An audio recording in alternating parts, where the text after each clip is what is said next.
Hey Dustin, you brought up a little issue that I think I need to address.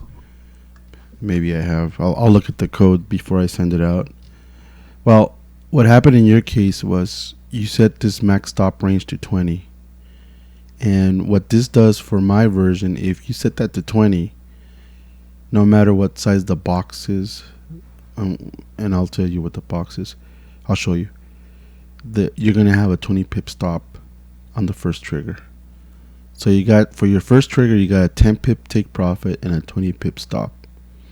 Okay, so once the price goes down to the 20 pips and it hits it, a flip is created, right, with not only twice as much lots but also twice as much take profit, which would be 20, right?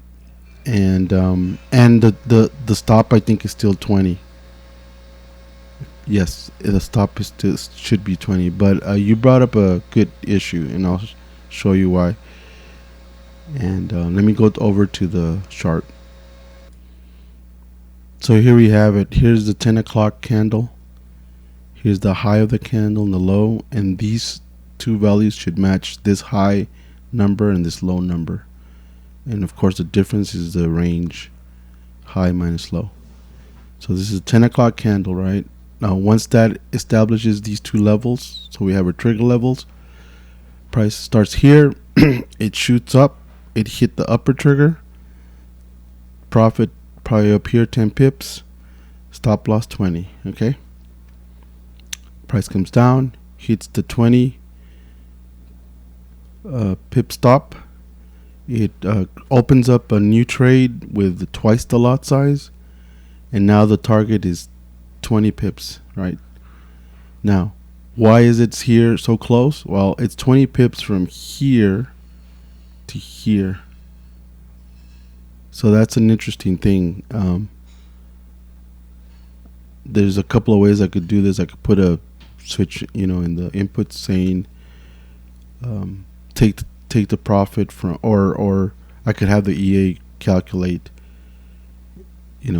I could have you do it manually, or I could have the EA do it automatically, where it would adjust where the take profit is. If it's still within the range, then you start at the trigger. If it's beyond the range, or the lower trigger in this case, then calculate from there the take profit, which would be 20 pips down, right?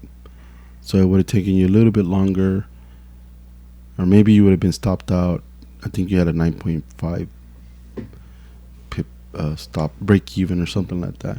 Okay, so I think that's what's going on, and I'll look into it, make sure that it's working. The other thing I just wanted to briefly mention is one of the other things that I fixed was that if you're in this candle, this is candle 1, this is candle 0, it's candle shift 1, right? This candle right here, if you're in that candle and let's say you've already gotten it closed out with a profit, so it's done, right? And you decide to switch time periods or charts.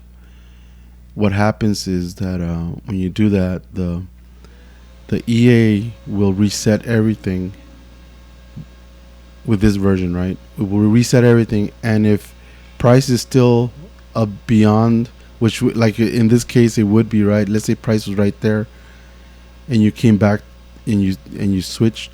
Well, since it's beyond this, it's gonna open a sell because everything's reset. So I fixed that. I fixed that portion. Now if by mistake that happens, it won't allow the trade to happen. But the way this one is, if you don't touch it, you're okay. And once it gets out of candle 1 and goes to candle 2, it doesn't do anything anymore.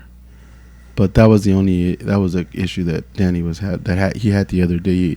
He had just one, and then he switched time frames and it opened up a couple, and then he switched back and opened another trade. He got a couple of trades out of it. So okay, I'm gonna look at the code. I'm gonna see what I can do about that, because this is an interesting issue. As far as I'm concerned, so far as I knew, I did have it taking calculating the profit from wherever the flip started.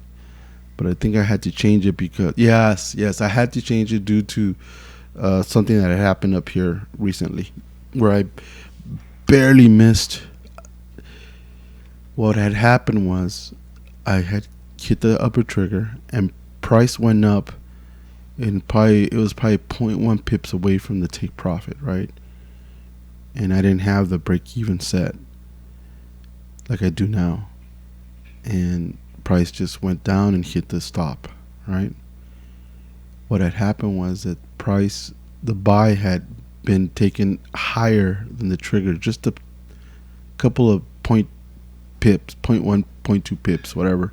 But it was enough so that the take profit, since I was calculating it from here, was beyond where it would have been if I had taken it from the trigger.